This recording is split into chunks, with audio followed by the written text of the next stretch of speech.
ህይወት ከባድ ነው ብላችሁ የምታስቡ ሰዎች ብቻ ይህንን ቪዲዮ ተመልከቱ። ዛሬ ማንም ባገኝ ጥሩ ነው። ኒክ ቮይቺች ከ70 በላይ ሀገሮች በመሄድ አነቃቂ ንግግርን ያደረገ፣ ብዙዎችን ኢንስፓየር ያደረገ፣ ብዙዎችን ያስተማረ፣ ለብዙዎች የስራ ዕድል የፈጠረ ሰው፣ ኢንተርፕሬነር፣ ጸሐፊ እንዲሁም ደግሞ ተናጋሪ፣ መንፈሳዊ ነገሮችን በማስተማር ይታወቃል። ይህንን ሰው በማግኘቴ በጣም ነው ትልቅ ደስታ የተሰማኝ። ምክንያቱም ለመጀመሪያ ጊዜ ያነበብኩት የእንግሊዝኛ መጽሐፍ የእሱን ታሪክ ላይፍ ዊዛውት ሊምፕስ የሚል መጽሐፍ ነበረ። ከአንድ ሰው ስጦታ ተሰጥቶኝ ማለት ነው። በልጅነቴ ዓለም ላይ ባገኛቸው ብዬ ከመመኛቸው ሰዎች ውስጥ አንዱ እሱ ነው። እንዴት እንዳገኘሁት ሌላ ጊዜ ነግራቸዋለሁ።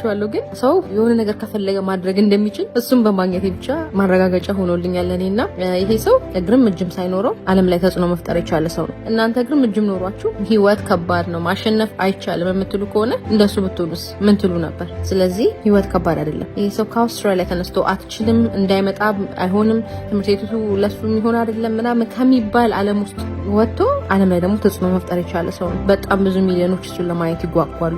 እሱ በአንድ መድረክ ላይ በሚያደርገው ንግግር ዓለም ላይ ብዙ ሰዎች ብዙ ገንዘብ ይከፍላሉ።